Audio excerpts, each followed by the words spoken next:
Assalamualaikum warahmatullahi wabarakatuh.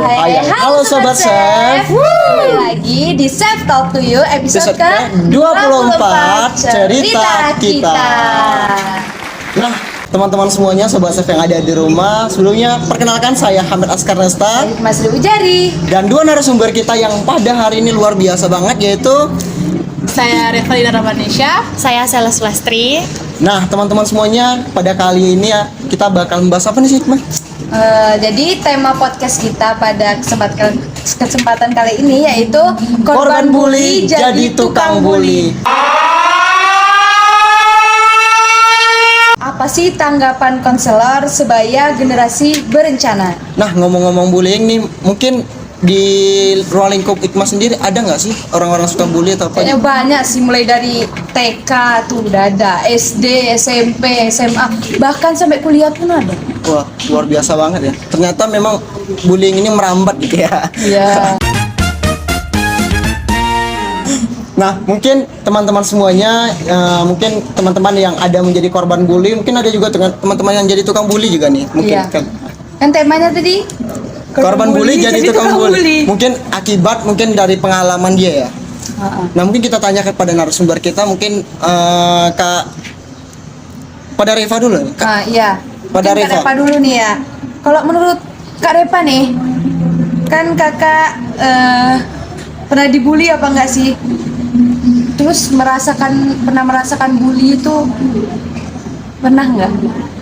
Kalau saya sendiri pernah sih ngerasakan bully itu waktu jadi masih jadi bocil-bocil TK SD waktu itu kan waktu SD itu masih belum tahu ya, mungkin teman-teman SD juga belum tahu gimana adab gitu kan, terus gimana sih menghargai kawan, mungkin itu belum tahu.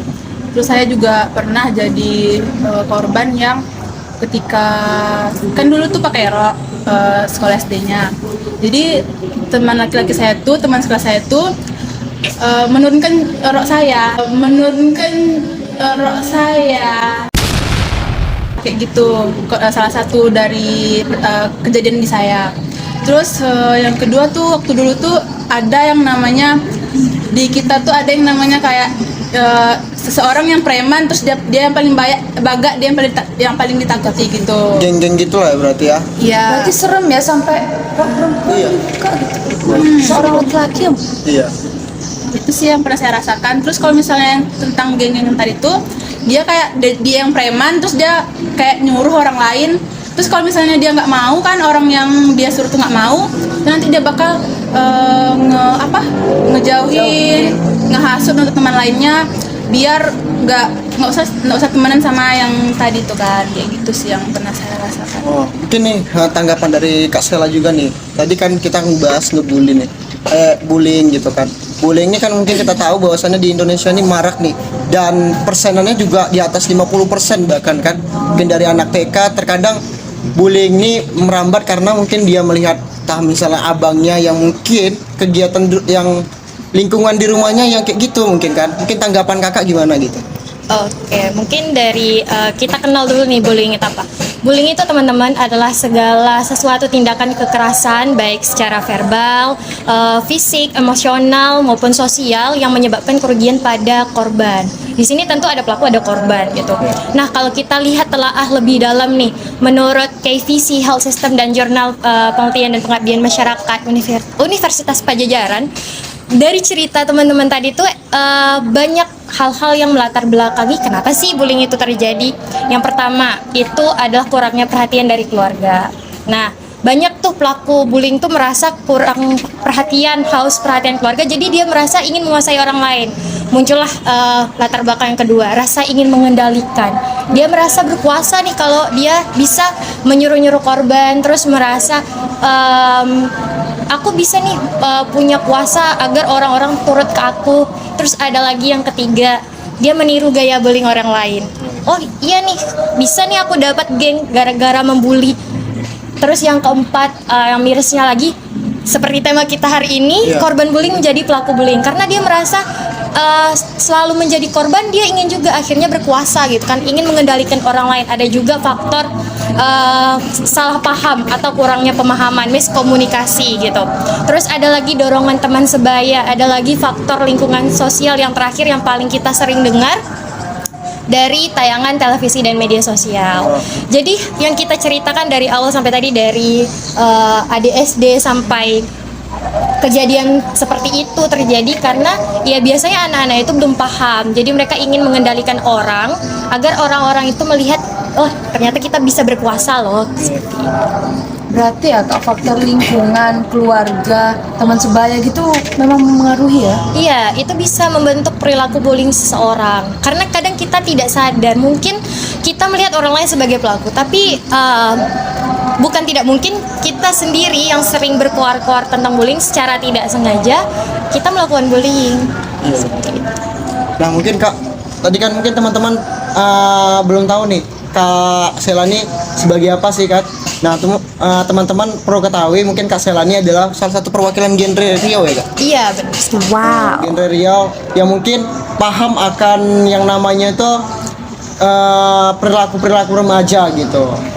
Nah mungkin teman-teman semuanya melihat bullying pada saat ini Kak, kita lihat memang apa sih, ada ibarat tuh pemerintah untuk melindungi orang-orang korban-korban bullying yang mungkin mereka terkadang dari media sosial saja bisa dibully kan, tidak menutup kemungkinan kan, apalagi yang mungkin mereka yang sudah di umur 8 tahun dikasih HP oleh orang tuanya, dan ketika itu HP itu dijadikannya sebagai bahan bullying di chat grupnya atau di mananya gitu. Betul sekali. Nah mungkin tanggapan kakak dari segi itu gimana Bang?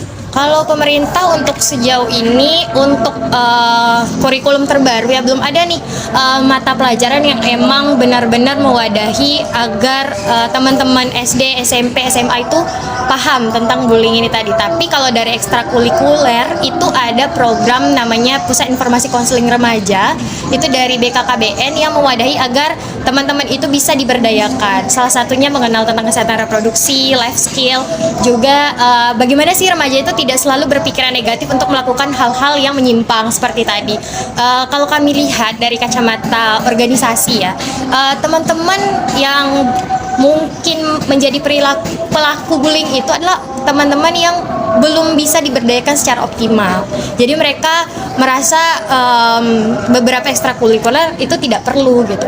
Jadi PR bagi kita sekarang itu mengajak agar remaja-remaja itu tidak hanya berkutat dengan gadget, tapi juga bersosialisasi dengan masyarakat, juga mengetahui hal-hal dasar yang harusnya teman-teman remaja tahu gitu. Seperti ya perilaku menyimpang, tindakan beresiko, karena sangat sayang sekali hal ini masih marak terjadi gitu. Malah banyak dari kita, khususnya di Pekanbaru kalau kita bicara ya, belum banyak yang concern terhadap bullying ini terjadi. Kalau kita search berita itu masih banyak kok yang terjadi di sekolah-sekolah. Yang kita harapkan sekolah sebagai wadah aman dan nyaman untuk kita tuh berekspresi gitu kan, tapi malah jadi tempat perilaku bullying terjadi. Mungkin perlu adanya dari pemerintah itu perlindungan anak ya Kak? Iya betul kan? Iya. Perlindungan anak, karena ya di usia mereka yang rentan akibat mental health lah kalau orang bilang kan, ketika mereka dicemoohkan atau mungkin diejek dengan kata-kata yang memang tidak pantas gitu. Nah mungkin selanjutnya Nah, mungkin Kak Repa kan tadi udah menceritakan dia kakak pernah dibully, dia apain sama temen kakak. Nah, mungkin ada nggak sih dampaknya, dampak jangka panjang sekarang yang kakak rasain? Kalau untuk dampak jangka panjang yang saya rasakan sampai sekarang, itu masih ada rasa sedikit takut ya menghadapi orang, tapi sedikit, karena waktu saya SMP itu saya sudah merasakan lingkungan-lingkungan yang positif. Saya sudah bertemu dengan circle-circle yang memang baik, yang mendukung saya, yang mensupport saya. Terus kalau yang lain, dampak jangka panjang yang lain apa ya? Mungkin dulu tuh saya juga takut untuk menyuarakan pendapat saya, terus lebih ke takut sih, lebih ke takut, tapi saya sudah mencoba untuk menyembuhkan rasa takut saya itu. oh, berarti tadi Revas ibaratnya tuh dari masa kecilnya ada pengalaman dibully gitu. Pengalaman dibully, Nah, mungkin dari Reva sendiri nih, ketika Reva saat itu dibully dan memang itu kan di umur-umur yang Reva waktu itu rentan gitu kan, rentan akan akibat yang Reva rasakan saat ini kan, pasti ada pengen rasanya kenapa aku dibully dulu ya gitu kan, dan itu pasti bakal teringat di memori Reva gitu kan. Nah mungkin ada nggak kak dari kakak solusi mungkin yang bisa diberikan ketika mereka dulunya kecil sering dibully agar tidak dampak balas dendam ke depannya atau mungkin di umurnya yang berikutnya gitu kan, ada nggak solusinya gitu kan?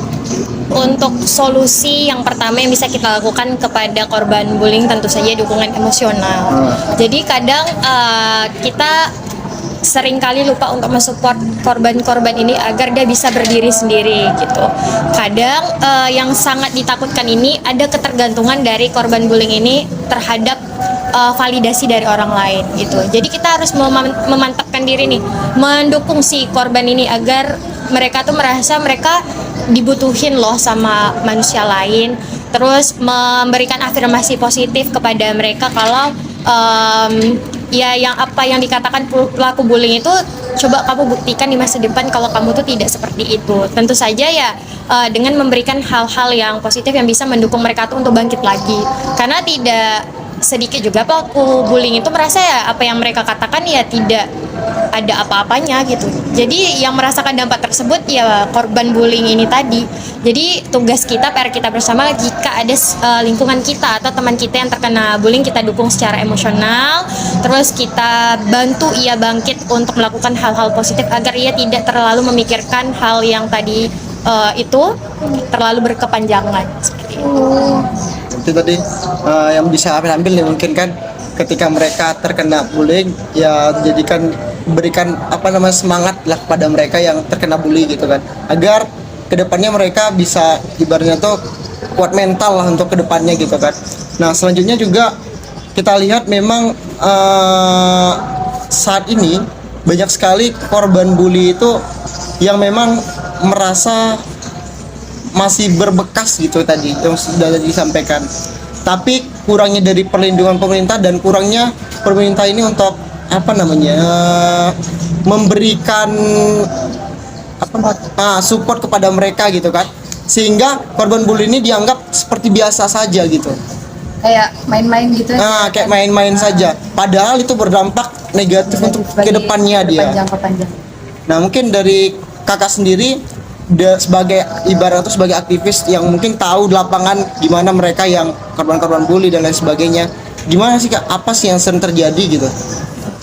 Nah kalau tadi kan dukungan emosional, kemudian benar kita harus memberi semangat, tapi kita juga harus mempupukkan dia gitu, kayak nggak apa-apa loh kamu sedih, nggak apa-apa kamu merasa kamu tuh nggak apa-apa gitu. Jangan kamu tuh harus saat itu sedih, saat itu juga kamu bangkit. Kamu harus menerima dulu perasaan sedih kamu, baru kamu kembali lagi untuk bangkit gitu. Kalau dari pengalaman di lapangan sendiri, saya ini berasal dari konselor sebaya di genre Indonesia Riau gitu kan. Nah, kalau di pusat informasi konseling ada namanya konselor sebaya gitu kan. Jadi kami memberikan wadah konseling kepada korban-korban bullying, salah satunya bullying ya, karena masih banyak tuh kasus yang di remaja, salah satunya bullying, agar mereka tuh mau membuka dirinya untuk bercerita gitu. Karena konseling sendiri itu tidak memaksakan orang untuk bercerita, tapi agar orang-orang itu merasa kita tuh terbuka untuk bercerita gitu. Terus kalau di lapangan untuk saat ini saya menjadi relawan remaja di PKBI Riau, NGO di Provinsi Riau. Itu kami memberikan konseling secara gratis kepada remaja-remaja yang mungkin terkena dampak atau yang sedang mengalami bullying. Bisa aja nih untuk teman-teman SEF yang saat ini merasakan hal tersebut, yang sedang berhadapan dengan kasus bullying tersebut, untuk menghubungi Instagram @PKBI Riau. Nanti akan diarahkan oleh admin hotline untuk menghubungi konselor sebayanya. Berarti memang ada tempatnya untuk gitu, mengadu gitu ya kak. Nah kira-kira Kak Sela sendiri pernah nggak sih jadi korban bully atau mendengar cerita-cerita dari teman-teman kakak yang pernah jadi korban bully?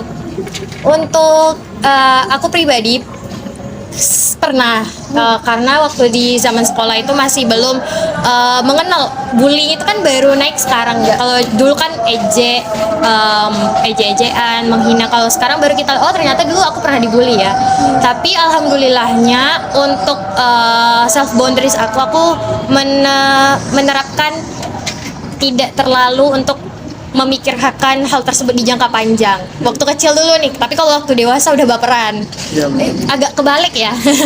Kalau waktu kecil dulu tuh kayak oh ya udah gitu. Ya udah aku balas aja gitu kan. Tapi kalau untuk sekarang oh ternyata tidak semua bully harus aku balas gitu kan. Tapi aku menerapkan kayak oh gak semua omongan mereka tuh benar kok tentang diri aku gitu kan.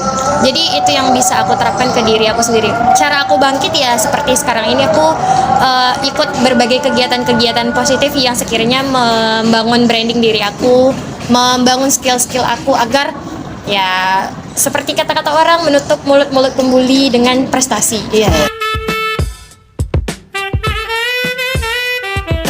Luar biasa Bang.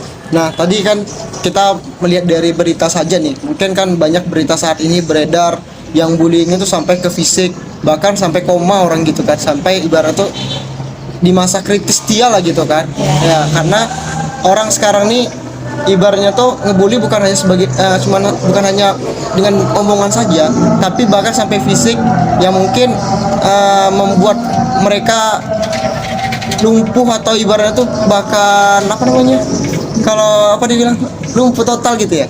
Nah lumpuh total gitu ya. Nah mungkin untuk Reva lagi nih, Reva sebagai mahasiswa juga kan sekarang kan, mahasiswa semester 5, mungkin di ruangan lingkup Reva yang mungkin besar dan lain sebagainya gitu kan, ada nggak sih yang memang masih ada perilaku orang yang masih ngebully dan lain sebagainya di wilayah kampus gitu? Kalau di wilayah kampus kayaknya jarang sih ya. Tapi yang saya lihat sampai saat ini tuh kayak sering apa sih namanya, nokok kepala gitu. Sampai sekarang sih masih kayak gitu. Itu aja sih yang saya lihat. Karena mungkin anak-anak yang udah mahasiswa tuh udah tahu lah ya itu salah kayak gitu kan. Jadi kayaknya nggak ada lagi cuma kayak gitu doang. Atau jangan-jangan Karepa yang gituin. Nah, ini parah nih. Nah mungkin tadi juga kalau misalnya kita lihat di lingkungan kampus kan memang nggak terlihat gitu kan, karena mereka yang ngebully itu tertutup ibaratnya gitu kan. Terkadang mereka yang ibaratnya tuh punya circle yang besar, tadi kakak sampaikan, punya ibaratnya tuh punya kalau dibilang tuh kelompok kuasaan lah dia gitu ya. Kelompok kuasaan, dan ada kelompok yang lemah gitu kan. Nah ketika yang lemah ini mungkin orang-orang yang introvert yang ketika datang ke kampus diam. Nah yang diamnya seringkali terbully gitu kak. Nah mungkin Ahmed termasuk salah satu sih. Oh pendiam ya? Oh pendiam. Iya nih. Ahmed ini termasuk introvert gitu kan kak. Mungkin gimana sih tanggapan kakak gitu? Oke, kalau di lingkungan kampus, karena saya kebetulan juga mahasiswa ya kan. Kalau dilihat untuk perilaku bullying emang masih masif ya terjadi di lingkungan kampus. Itu juga sangat disayangkan karena biasanya kita mikirnya orang dewasa sudah bisa mengendalikan diri mereka untuk tidak berperilaku negatif gitu kan. Ternyata masih juga terjadi walaupun itu dengan dalih main-main gitu kan. Yang bisa kita lakukan ya menegur, itu hal yang pertama. Apa yang kamu lakukan itu salah gitu kan. Memang hal itu simple tapi sangat sulit dilakukan ketika kita menonton orang dibully. Pasti kita merasa takut nanti aku juga dibully gitu kan. Tapi bisa loh kita juga melakukan itu kepada si pelaku agar si pelaku ini merasa oh ternyata ada juga nih orang yang melawan aku gitu kan. Ya tapi dengan prinsip yang kuat juga kita harus melakukan itu. Misalnya minta bantuan teman-teman yang lain, karena takutnya kalau kita melakukan sendiri nanti pelaku bullyingnya malah menargetkannya ke kita lagi gitu. Nah saran aku sih bagi pihak kampus juga menerapkan, kalau sekarang tuh ada tuh Satgas PPKS gitu kan untuk kekerasan seksual di kampus. Baiknya juga ada tuh tempat-tempat pengaduan untuk mereka sebagai korban bullying untuk mengadu gitu kan, karena concernnya di sini kalau kita lihat di kampus-kampus lain masih banyak banget hal yang seperti bullying itu masih terjadi gitu. Sampai korban jiwa juga ada kan. Oh, bahkan ibarat tuh sampai sakit jiwa gitu lah ya. Iya. Kadang orang udah dibully kan dia capek banget sampai bunuh diri. Iya, betul Iya. banget. luar biasa banget ya. Memang di negara Konoha ini memang gitu sih. Negara Konoha sih. Nah mungkin teman-teman sobat chef yang ada di rumah, nah mungkin teman-teman yang nanti ada ibaratnya tuh pernah mengalami pembulian gitu, atau mungkin boleh komentar di sini di link YouTube kita mungkin gitu. Nah mungkin nanti kalau misalnya ada solusi nanti kita datangin di part 2 kakak ini lagi. Lanjut part 2. Part 2 nya. Nah mungkin selanjutnya tadi ngomong udah banyak membahas tentang bullying, tapi kita nih kurang apa namanya, ketika mereka atau korban bullying itu, jadi kakak bilang kan di mana tuh ada namanya nomor kontaknya gitu ya, Yap, iya. konseling gitu kan. Nah mereka tuh terkadang kayak Amin ini takut gitu kan, nanti takutnya yang terbongkar gitu kan. takutnya yang tukang bully tahu Amin kalau misalnya ngelapor gitu malah nanti ketahuan jadi bakal ngebully lagi gitu. Oke. Kalau misalnya konteksnya konselor sebaya di PKB Riau, alhamdulillah kami para konselor sebaya sudah mendapatkan pelatihan dari psikolog. Jadi apapun yang disampaikan oleh konseli itu orang yang melakukan konseling, konseling kepada kami, insya Allah akan aman dan bisa dipercaya. Karena sejauh ini beberapa konseli kami, alhamdulillah ada yang berulang, ada yang sudah cukup konselingnya sampai di situ karena mereka merasa sudah mendapatkan kelegaan nih setelah bercerita juga, karena konseling itu tidak harus melahirkan solusi. Kadang beberapa orang itu hanya ingin didengar. Iya. Itu hal yang salah satu yang bisa kami dapatkan dari menjadi konselor sebaya. Kita boleh menawarkan ini konteksnya tawaran. Kita boleh menawarkan solusi, tapi hal itu balik lagi kepada konseling apakah ia mau melakukan solusi tersebut atau dia hanya butuh didengar. Seperti itu. Nanti kalau untuk konselingnya, nama konselingnya klien lah. Kliennya itu akan disamarkan, tidak akan kami Ya, sebarkan karena kalau misalnya dibongkar takutnya merembet. Tidak. Dan mungkin pelaku bullyingnya juga bakal ibaratnya mencari yang korban tadi lagi gitu kan. Nah mungkin selanjutnya Nah, untuk Kak Repa nih, kira-kira ada nggak sih pesan untuk yang bully kakak? Kalau yang untuk bully Bully apa ya? kakak dulu. Semoga udah sadar lah ya. Terus semoga bisa menghargai orang. Tapi muka-muka Kak Repa nih kayak nggak mungkin mungkin kan. satu lagi kata untuk korban yang sering dibully. Ya. Berarti dia yang bully. Oh iya. Bukan. Oh nah. I'm fine. Kincana, Kincana, ting neng neng neng neng. Nah, salah ya. Nah, mungkin tadi terakhir tanggapan dari kakak atau mungkin bisa dibilang closing statement dari kakak tentang korban bully dan untuk pelaku bullying gimana ya harus dilakukan. Oke, untuk mungkin sebagai penonton chef nih yang lagi nonton, semoga perilaku bullying baik itu pelakunya maupun korban yang merasakan perilaku bullying ini dapat berhenti ya, perilaku-perilaku seperti ini, karena hal-hal ini tentunya sangat menghambat masa-masa remaja kita yang seharusnya bisa berperilaku positif dan bisa mengembangkan diri kita lebih jauh lagi gitu. Bagi pelaku bullying, saya harap teman-teman bisa mendapatkan wadah terbaik selain ingin mengendalikan orang lain atau ingin berkuasa dengan orang lain dan dapat menemukan kebahagiaan tersendiri tanpa harus menyakiti kebahagiaan orang lain. Tentunya kepada korban bullying, mari kita bangkit bersama. Tentunya kalau teman-teman butuh dukungan emosional, dukungan hal-hal lain dari teman-teman remaja lain, jangan takut untuk bercerita, karena sebagai seorang remaja tentunya ada baiknya kita saling mendukung untuk bangkit bersama gitu. Dan yang terakhir, untuk segala hal baik jangan berhenti di kita. Luar biasa banget. Bisa dijadikan coach harian. Tolong editor, edit sih nanti. Iya. Nah, mungkin tadi tanggapan atau closing statement dari Kak Sela luar biasa banget. Ya, jadi korban-korban bullying jangan takut lagi, harus berani gitu. Harus berani Stop bersuara. bullying. Kalau pemerintah bilang stop bullying gitu. Nah, di sekolah-sekolah sekarang kan udah ada poster-poster stop bullying kan. Iya. Tapi terkadang Tapi masih ada aja prakteknya ya. juga masih ada gitu. Prakteknya juga masih. Nah, mungkin untuk Reva sebagai closing statement sebagai korban bully gitu. Pesan mungkin ya untuk yang dibully, tetap semangat karena kita itu sama, hak kita sama di hadapan Tuhan, hak kita sama sebagai warga negara Indonesia, dan jangan takut untuk menyuarakan pendapat kamu. Spirit. Bagus. Spirit katanya. Dan yang terakhir mungkin tanggapan dari host. Oh, salah. Stop bullying karena bully itu bisa membunuhmu. Bukan hanya membunuhmu, tapi bisa menyederhanakanmu.